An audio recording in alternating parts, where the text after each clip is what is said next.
It was raining. Not a dramatic storm or anything poetic. Just a persistent, ugly drizzle that stuck to your skin like regret. I sat in the car, staring at the dashboard, engine still running, watching the time flick by minute after minute, knowing I was exactly 2 hours late to Tyler's party. But I hadn't forgotten. I just didn't want to be there. I didn't want to see her. And I sure as hell didn't want to see who she'd be with tonight. I was supposed to be in New York that weekend, business trip, standard stuff. But the meeting got canceled last minute. I didn't tell her. Not yet. I figured I'd use it. Observe. Quietly. You learn a lot when people don't know they're being watched. And I was starting to realize I didn't know my wife at all anymore. I parked 4 blocks away from the venue, took the side alley to the back entrance of the club where the party was happening. Not because I was trying to be slick, but because I didn't want to be introduced like some guest star in a show that had moved on without me. It wasn't paranoia. Not anymore. It was calculation. Pattern matching. I'd seen enough to know something was off. The late texts she claimed were from her cousin. The secretive laughs while scrolling her phone. The sudden interest in perfume and Pilates and meeting with old friends I'd never met. Inside the place was loud. Flashing lights, deep bass, packed bodies. But I moved through it like a ghost. I wasn't here for drinks. I wasn't here for dancing. I was hunting silence in the noise. And then I saw her. Jessica wasn't acting suspicious. No, that would have been easier to stomach. She was radiant, carefree, laughing like nothing mattered. She was wearing a blue dress I'd never seen, holding a drink I didn't buy, with her hand resting too comfortably on the shoulder of someone she'd never mentioned. The guy, maybe 30s, clean haircut, overly white teeth, was clearly enjoying the spotlight. And she was giving it to him. But it wasn't the way she touched him that hit me. It was the way she looked at him. Present. Engaged. Like I hadn't seen in months. And in that crowded room of 100 shouting voices and flashing strobes, she made me feel like a stranger pressing his face to the glass of his own life. I didn't approach. I watched. She moved closer to him, drink in hand, whispering something that made him smirk like he already had the punchline. Then the song changed. Something slower, a track we used to love. She didn't hesitate. She pulled him in by the wrist like they were rehearsed. And the moment their bodies connected on that floor, it was like I vanished. She acted like I wasn't even there. I stood maybe 12 feet away. No mask. No shadows. Just standing there, watching my wife grind on another man like it was the climax of her little performance. Her eyes scanned the room once, flicked past me, no reaction. Nothing. Not even a blink. So I left. I didn't storm out. I didn't throw a fit. I turned, walked to the bar, handed the bartender a 20 for nothing, and slipped through the side hallway where the staff passed trays and laughed about their shifts. I walked through the cold again, hands in my pockets, down the same alley, across the same 4 blocks. Got in my car. Sat there. Silent. 5 minutes later, my phone buzzed. Her name. 1 word. Where? No question mark. I ignored it. 2 minutes later, another buzz. Mike. That's when the door of the club burst open behind me. I watched her in the rearview mirror, heels clicking fast, dress lifted slightly above her knees as she jogged into the rain, turning in circles like she'd lost something precious. Like I was the one who disappeared. I got out, quietly, shut the door. She spotted me halfway across the lot and froze. There was a pause, not awkward, more like electric. Then she walked toward me with that expression. Panic carefully disguised as concern. Why did you leave like that? No apology. No guilt. Just a question designed to twist blame back onto me. I figured you were busy, I said calmly. Didn't want to interrupt. She scoffed. That little fake laugh she does when she's pretending I'm being dramatic. Are we really doing this? You tell me. She shifted her weight from one heel to the other. I was just dancing. With him. He's a friend. You've met him. At Lacey's birthday. I don't remember his hands on your hips at Lacey's birthday. Now her mask slipped a little. She looked around the lot like she was suddenly aware of how exposed she was. You're reading into things. You always do this. Turn nothing into something. I didn't raise my voice. I didn't accuse. I just stared at her, waited for the moment she'd crack. But she didn't. She leaned in, voice quieter now. If you're going to sulk and make a scene every time I have a little fun, maybe you should have just stayed on your trip. And that, right there, was the switch. I leaned in too. I was on my trip. But I came back early. Her mouth opened slightly. Just for a second. Just enough. I wanted to surprise you, I added. Looks like I did. She said nothing. No defense. No admission. Just stared at me like she was recalculating her next move. And in that silence, something in me stopped breaking and started shifting. The next chapter didn't begin when she started dancing with him. It began the moment I walked away, and she realized I might not come back. And she wasn't ready for that. We didn't speak in the car. She got in, soaked from the rain, breathing heavier than she needed to, like she wanted me to ask her what she was feeling. I didn't. I drove, turned the heater on low. The windshield wipers scratched back and forth, the only sound between us. I think she was waiting for me to explode, accuse her, fight, but I wasn't interested in giving her a performance she could twist into emotional abuse later. When we got home, she didn't go to the bedroom. She went to the kitchen and started making tea like it was just a normal night. I stood in the hallway watching her. She moved like a stranger in a house she didn't want to admit she didn't belong in anymore. She didn't ask if I wanted any, didn't even look up, just went through the motions. Sugar, lemon, no honey. She never liked honey. I remembered that. Apparently, so did she. I sat on the couch, didn't take off my coat. She finally came in and sat across from me, curling her legs under herself like she always did when she wanted to look vulnerable. She sipped her tea. Still didn't speak. Neither did I. 3 sips later, she broke. You've been distant lately. I blinked. Not because I was surprised, but because of how fast she tried to pivot. She had the nerve to lay this at my feet before we even opened the wound. That's why? I asked. That's the direction we're going with this? She sighed like I was exhausting her. It's not like that. What's it like then? It's not black and white. You think everything's about loyalty, but you haven't exactly been present lately. Present. That word hit harder than I expected. It wasn't just a deflection. It was a full rewrite of reality. I've been grinding 60-hour weeks, keeping us above water, taking care of bills, fixing things around the house while she scrolls for hours and cancels plans last minute. But I wasn't present. Who is he? I asked, voice calm, too calm. She looked at me over the rim of her mug. No reaction, just a flat stare. A friend. You keep saying that like it means something. A friend doesn't hold you like that. A friend doesn't make you forget your husband is in the same room. She stayed quiet. Say his name. She blinked once, slowly. Why do you want to torture yourself? There it is, I said, standing. The confession you think is empathy. She stood too now, defensive. Fine. His name's Aaron. He's just someone I talk to. We've had lunch. A few times. That's it. I laughed. Short. Bitter. You had your hands halfway down his soul on a dance floor, and you want me to believe it's just lunch? Why are you trying to make this ugly? She snapped, voice finally rising. I stepped closer. Not threatening. Just enough to make her look up. It already is. There was a long silence. I thought maybe she'd break down. Apologize. Say something that showed even an ounce of shame. But no. She tilted her head slightly and said, You're overreacting. People flirt. It's human. I stared at her for a long time, studying. And I realized then, she wasn't just trying to win the argument. She genuinely believed what she was saying. Or needed to. You emotionally cheated, I said. And I think it's worse than if you'd just slept with him. Her mouth opened again, about to start another round. But I held up a hand. Don't. Just don't. I walked upstairs, past our room, into the guest room. Shut the door. Locked it. I sat on the edge of the bed and just stared at the wall for what felt like an hour. No music. No phone. No distractions. And the only thought repeating in my head like a scratched record was, she doesn't love me anymore. And I don't think she even realizes it. She didn't follow me. She didn't knock. She went to sleep in our bed. Alone. Like this was just another Tuesday.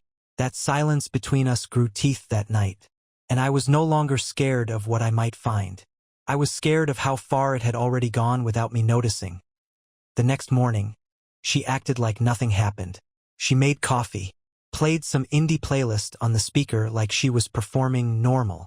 She even hummed while cutting up fruit in the kitchen. I watched her from the hallway, not in anger, but in awe. I'd never seen someone adapt so quickly to living in a split reality. She saw me standing there and smiled, like a host welcoming a guest into her Airbnb. "You want some melon? It's fresh." Fresh, like her lies, like her audacity. I didn't answer, just walked past her, grabbed my keys from the counter, and headed for the door. She called after me. "Where are you going?" "I've got some things to figure out," I said. She started to follow me but stopped short. "You're not going to run away every time we disagree, are you?" That sentence sat on me like bricks. Disagree. That's what she was calling it now. As if I'd taken a strong stance on pickles and she just had a different opinion.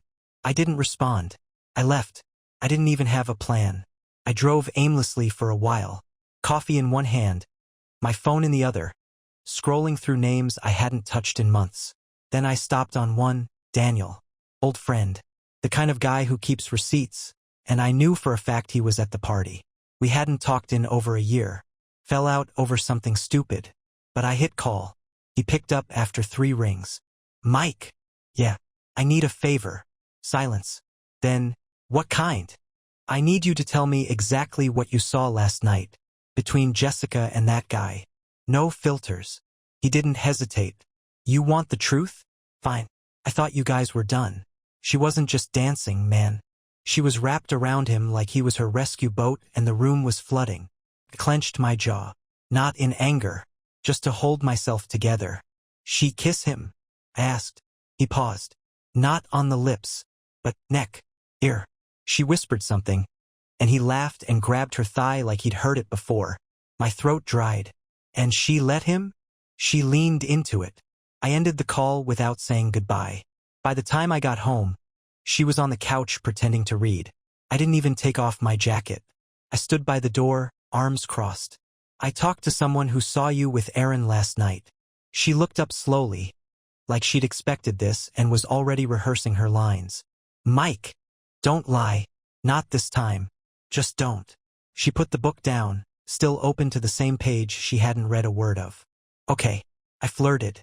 "I got caught up. That's all. You were gone. I was lonely. He was there." "You weren't lonely," I shot back. "You were excited. You were alive with him. I saw it. You didn't look confused or guilty. You looked free." Her face twitched. Just a little. A crack in the mirror. "You don't get to tell me how I felt." "I don't have to. It was written all over your face. You erased me." She stood. "So what do you want? A confession? Fine." I liked the attention. I liked how he made me feel. "You've been checked out for months." "There it is," I said. "The blame transfer. The classic pivot." She stepped closer, eyes lit now. Not with guilt, but defensiveness. "You want to talk pivots? Where were you emotionally when I needed you? When I wanted to feel wanted? You buried yourself in work and started treating me like a roommate." "I didn't treat you like a roommate. You became one." Silence. For the first time, she looked like she had something to say and no idea how to say it. Her fingers curled into her palm like she was holding back either a scream or a confession. So I gave her the out. "Tell me the truth. All of it. Right now. Or we're done." She hesitated, then whispered, "It wasn't just dancing. My heart didn't even drop. I think it had already hit the floor 2 days ago. Now it just rolled over." I nodded. "Once." "How long?" She didn't answer. I stepped back. "You don't even know, do you? You lost count." "It wasn't about him," she said quickly. "It was about me. What I was missing." "No," I said coldly. "It was about the thrill, the risk, the ego, not the need." She sat down, suddenly quiet, like her battery had died. "You're not going to leave, are you?" I laughed. Not because it was funny, but because I had no idea how someone could be so disconnected from the storm they caused. "You already left," I said. "You just forgot to pack your things." Then I turned around and went to the bedroom, and started making a list. I didn't sleep that night. Not out of heartbreak. That already felt like an old wound, numb around the edges. I stayed up because my brain wouldn't shut up. Every word she said, Every excuse, every flicker of guilt followed by self-justification. It looped like a broken tape. She wanted to rewrite the past. I wasn't going to let her. At 3:42 a.m., I got out of bed. Laptop, password, email. Jessica had one personal email she used for everything. But there was another. One I'd seen once by accident when we bought our new router last year. She logged in from her phone while we were setting up the app and didn't realize it displayed both email accounts. I remembered the name. Jess.r.white8. I remembered the password too. Stupid, really, our old cat's name and the number 13. She never changed it. It opened. I didn't even have to guess. And then it hit me. She wasn't just flirting. She wasn't just dancing. This wasn't a moment of weakness or a handful of reckless texts. This had layers. Folders. Threads. Photos. There were plans. Reservations. Uber receipts. Calendar invites under a fake name labeled PT. Physical therapy? No private time. I found an email from Erin. Subject line. Last night was dangerous. I like it. There were messages back and forth, each one worse than the last. Her tone changed depending on what she was trying to get out of him. One email she was playful, another needy, another cold, like she was punishing him for not replying fast enough. It was a game to her, a sport. There were even messages about me, not just lies, mockery. One said, "He's too busy playing the good husband. Doesn't even realize the show's over." Another, "He still thinks we're in Act 1. I'm already at curtain call." I don't know how long I sat there, just reading. My hands weren't shaking. My stomach wasn't turning. I just felt nothing, like my body had reached its limit for pain and decided to go offline. At 7 a.m., she knocked on the door. "You didn't come to bed," she said through the wood. I opened it. She looked tired, like she hadn't slept either, but I didn't care. I stepped aside and let her see what was on the screen. Her face dropped instantly. Not shocked, caught. Her lips parted, trying to summon the right words, but I didn't give her time. "You used me as a prop." She closed her eyes like that might slow down time. "You wrote a whole damn script about how miserable you were while I was out here building a life for us." "I was miserable," she snapped, "but I never meant for it to." "You didn't mean?" "Jessica, you had a second email address. You scheduled dates with him during our dinner nights. You lied with precision." She sat down, head in her hands, then looked up with this pitiful expression I'd seen before. Usually when she wanted me to cancel plans so we could stay in and reconnect. I got lost in it. I didn't think it would go that far. "You wrote about me like I was an idiot." Her face twisted. "I was angry. You were distant, cold." "Say it again," I said. "Keep blaming me. Keep rewriting the story." She stood. "You don't get to stand there and act like you were perfect." "I don't. But I also didn't lie to your face for months and sneak around like a coward." Silence. Then she muttered it. Too quiet at first. "He's married." I froze. "What?" "Erin. He's married. Has a daughter." And there it was. A new floor to the hole I thought I'd hit bottom on. "You were his side project." She didn't deny it. Just whispered. It made it easier, knowing he'd never get too close. I stepped back, disgusted. "So you burned this marriage to the ground for a man who wouldn't even take you seriously outside of hotel rooms and nightclub shadows." She looked at the floor. And that's when it happened. Something inside me shut off. Not rage, not revenge, just clarity. I nodded once. "Okay." She looked up. "What does that mean?" "It means you don't have to lie anymore. I'm done asking questions. You've told me everything I need to know." "Mike." "No." I cut her off. "No more. We're past words. We're past tears. I'm not staying in a house that echoes with betrayal." And I walked past her, out the front door, into the crisp morning air that smelled like rain and something else. Freedom. I didn't go to a hotel. That's the first thing people always assume when you say you left the house. No, I went somewhere more useful, my brother's place. Nate. He and I aren't the kind of siblings who text every day or even every week. But he's the kind of man who'll open the door for you at 8 a.m. with bed hair and a grunt and let you in without a single question. No need to explain. He saw it in my face. He handed me a mug of coffee before I even sat down. "She cheat?" he asked, without turning from the kettle. Yeah. She dumb. Yeah. He nodded. That was it. Nothing poetic. Just understanding. The next few hours I spent in silence, combing through everything. Not in my head, but in my phone, my laptop, the cloud. I wasn't looking for more pain. I was looking for leverage. Plan. Something to anchor me while my whole identity as a husband was collapsing in real time. And I found something I didn't expect. See, I had access to our shared calendar, the one we used for stuff like vet appointments and family dinners. But Jessica had gotten lazy. She forgot that I had visibility into a synced account. One of her private events popped up under a weird title. Dossier drop 1 p.m. Cafe Morningside. That wasn't a spa. That wasn't therapy. That was deliberate. I clicked it. Attached.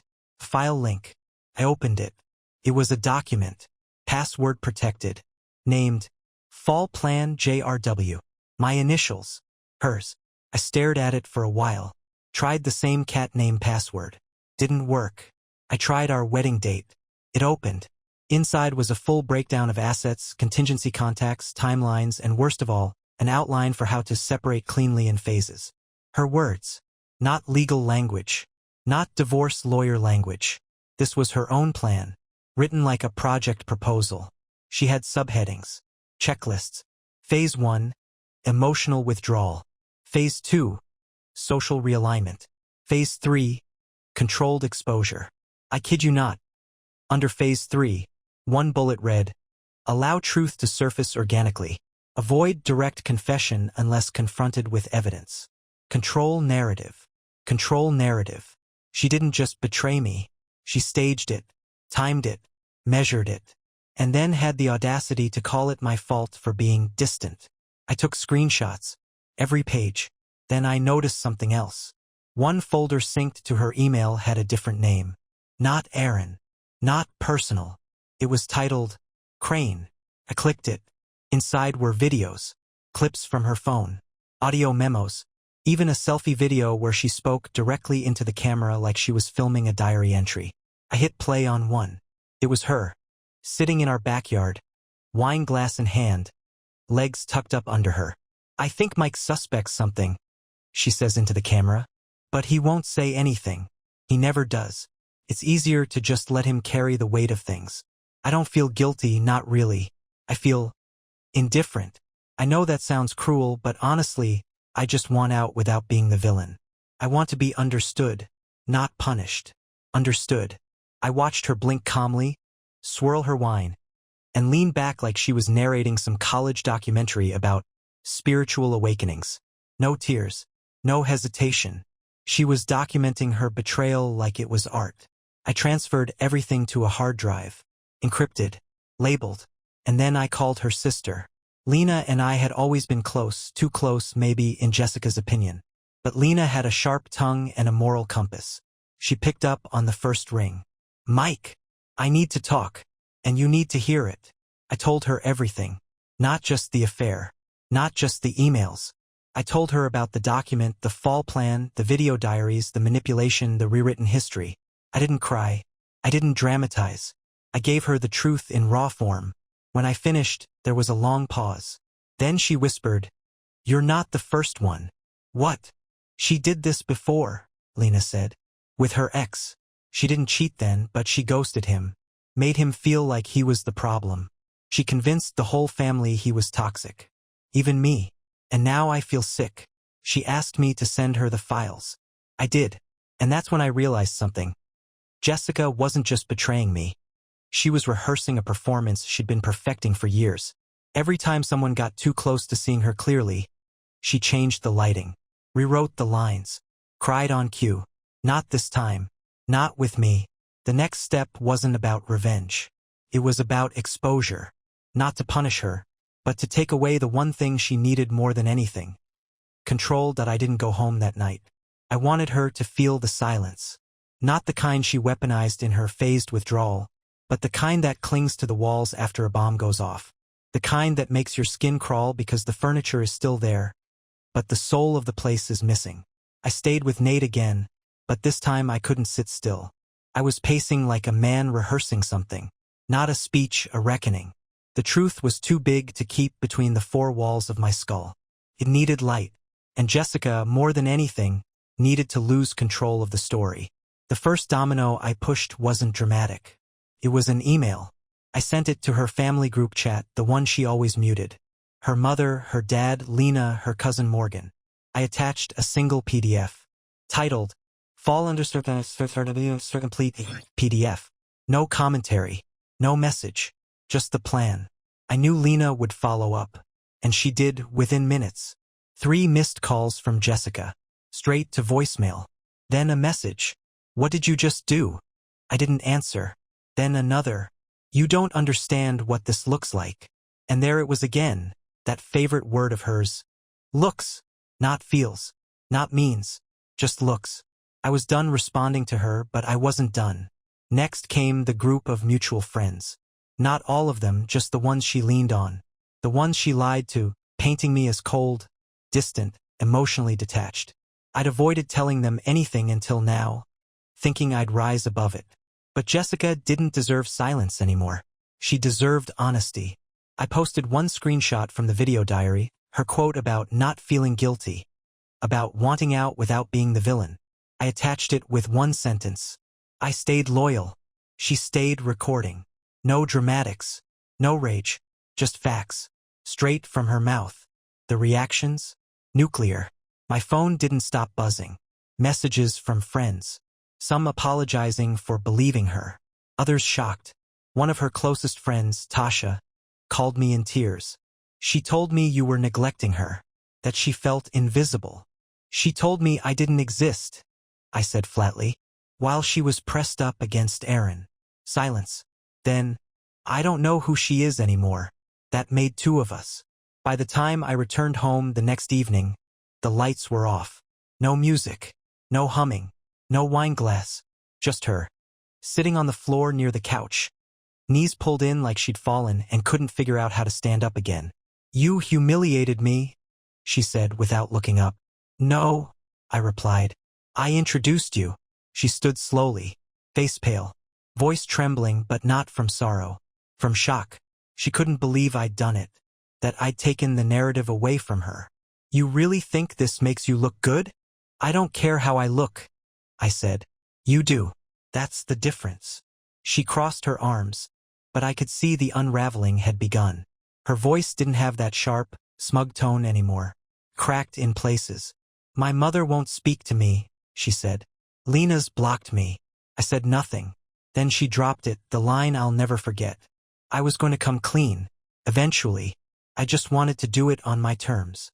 There it is, I said quietly. Control. That's what it's always been about.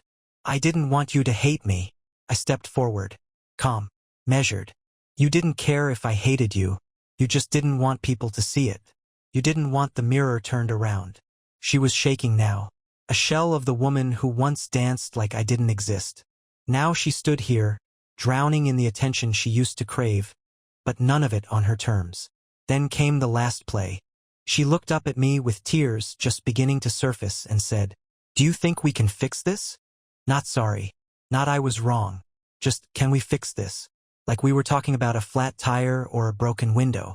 I let the silence sit between us like a final sentence.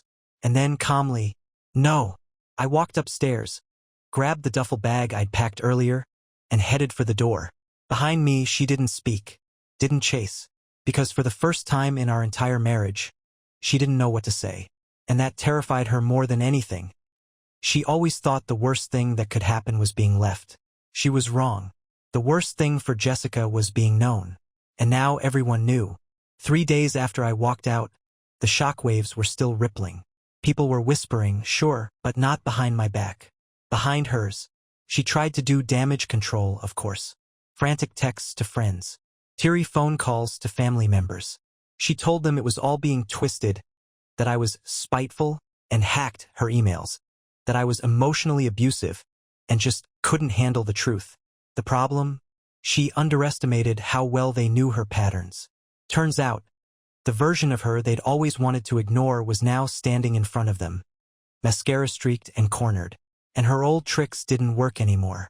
She called Lena 10 times. Left a voicemail finally, crying, saying she needed her sister.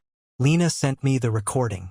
You could hear the layers peeling off her voice, getting smaller, shakier, more desperate, but it wasn't regret.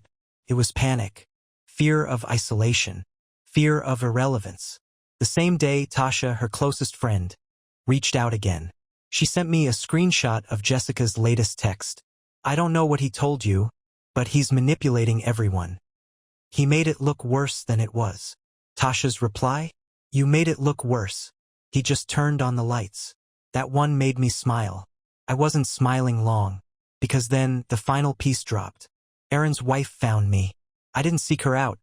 I swear on everything, I didn't even know how to contact her. But she found me, through Lena of all people. Turns out she'd been piecing things together from late nights, client meetings, and the same kind of sudden cologne-drenched changes that made me suspicious. But it wasn't until she saw the name Jessica R. White in Aaron's synced car Bluetooth history that she really knew. Her message was short. I think we've both been living in someone else's fiction. I need the truth. Can we talk? We met the next morning. Neutral place. A tiny cafe tucked away in a part of town neither of us belonged to. She was composed, but I could tell she was barely holding it together.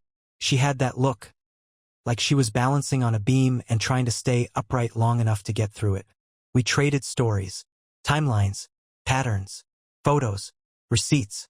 The deeper we went, the more synchronized it all became. Like we were both reading the same novel, just from opposite ends. And then she showed me something. A shared file folder on his cloud account, hidden under a subdirectory marked Archive. Inside were backups of messages between him and Jessica, yes, but also between him and other women. She wasn't his one and only mistake.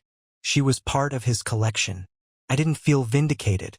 I didn't even feel angry. I just felt done. This wasn't some tragic love story where two people lost their way. This was a game of masks. One where everyone was acting, bluffing, rehearsing. I just hadn't realized I was the only one who thought it was real. Aaron's wife, her name's Emily, thanked me. Not for the proof, but for the honesty. And then she said something I'll never forget.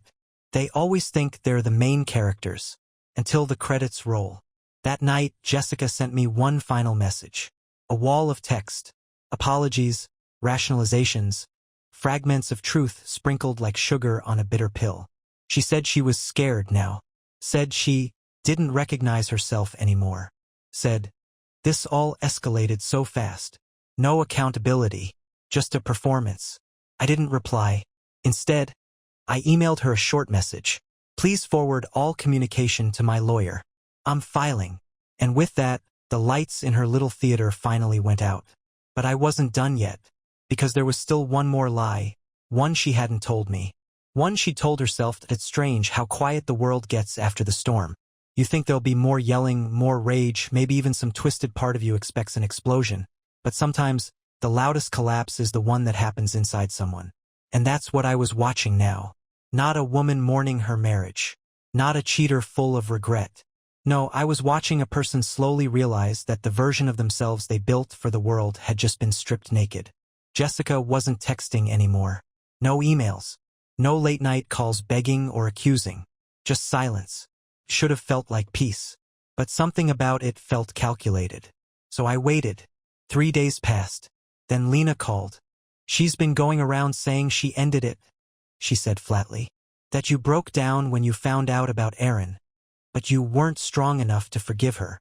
That you left because it was easier than growing up. I didn't react. She's rewriting it again, Lena continued. Not just to save face. She believes it. Like genuinely. She said it to Mom yesterday with a straight face. That was her last lie. Not to me. To herself. Because the version of events where she was misunderstood. Where she was trapped in a loveless marriage. Where she was brave enough to follow her heart. That wasn't just her excuse. That was her identity.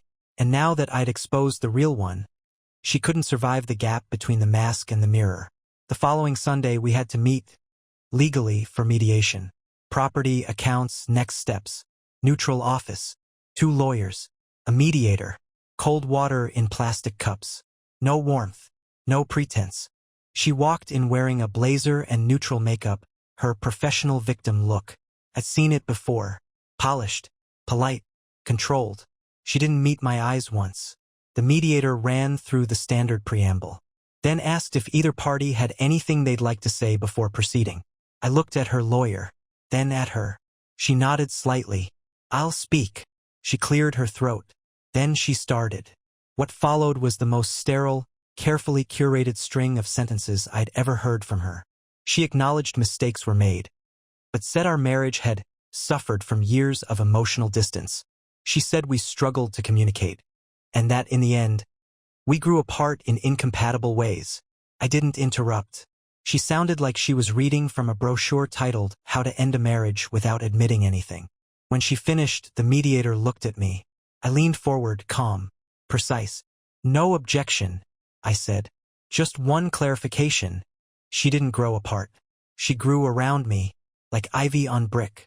Quiet, strategic, rooted in something she never planned to admit. Jessica stiffened. I turned to the mediator.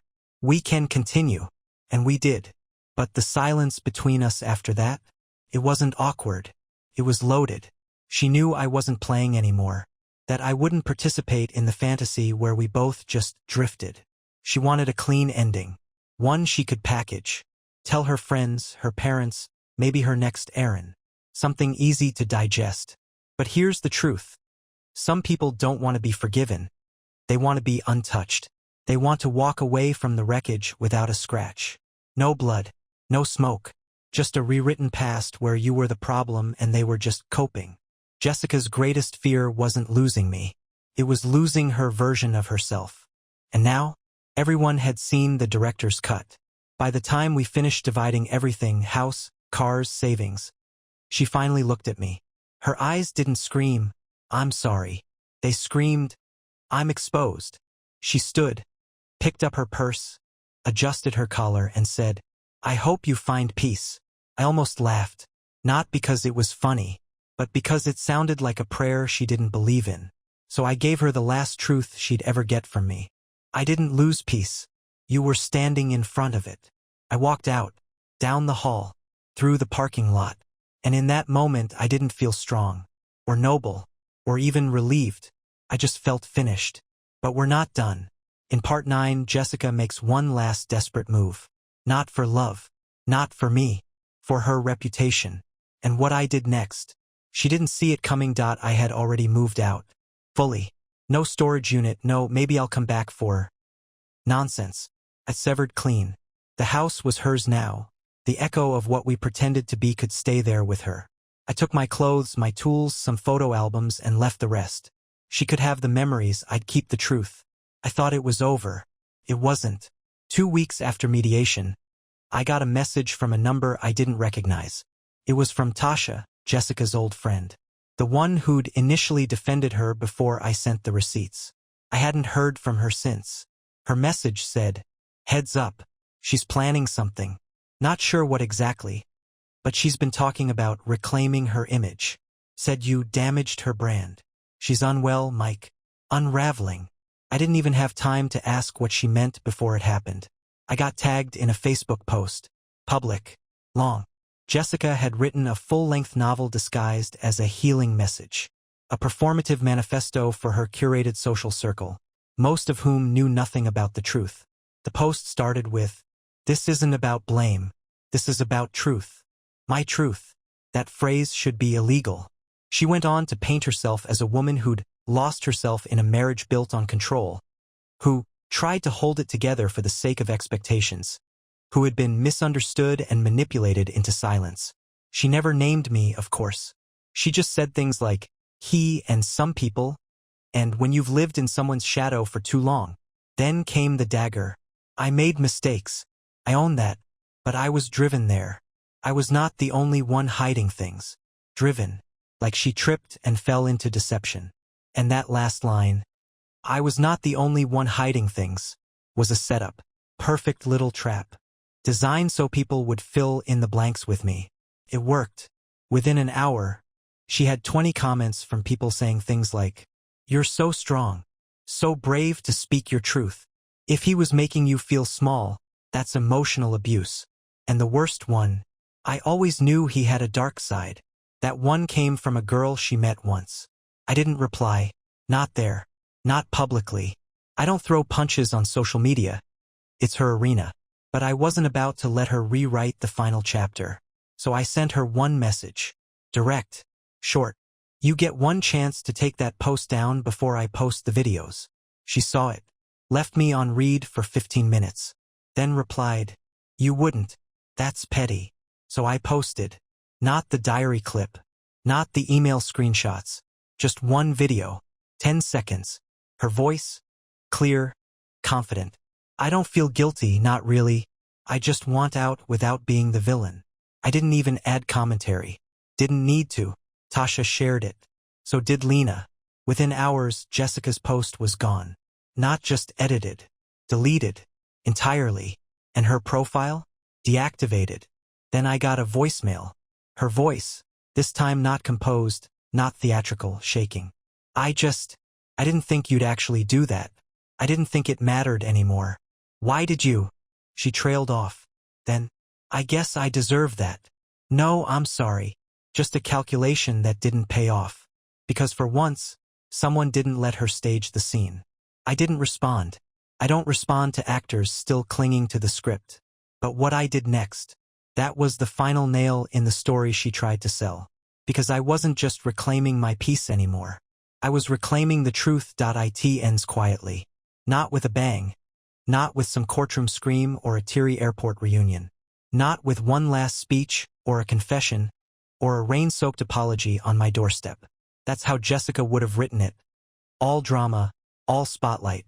But real endings don't sound like movies. They sound like silence after months of chaos.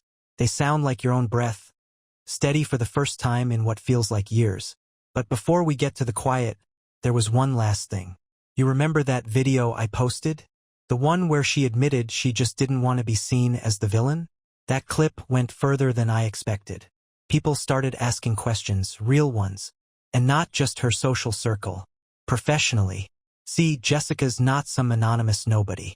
She works in PR. Image is her currency.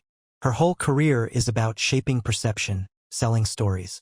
She'd built a small but growing reputation for herself, doing panels, being quoted in articles, even launching a podcast about narrative control in personal branding. The irony could knock a building over. Well, turns out one of the women she'd mentored, someone she'd thrown under the bus a year ago during some office drama, saw the clip and shared it in a private group of industry contacts. And it spread. Suddenly, Jessica wasn't the whisperer behind the curtain. She was the subject. People were dissecting her quote, calling it unethical, even dangerous. Especially given the fact that she'd spent the last 6 months promoting herself as a voice for authentic living. Her own brand turned on her. A week later, I got a call from a blocked number. I let it go to voicemail. It was her. No tears this time. No shaking voice. Just flat. Empty. You really destroyed me, she said. Everything I worked for. I hope it was worth it. I sat with that for a while. Not out of guilt, but because it was the first time I realized she still didn't get it. She thought I was retaliating. She thought I wanted revenge. She never once considered the possibility that I just wanted the truth to stand. Unedited. Uncontrolled. So I sent her one final message.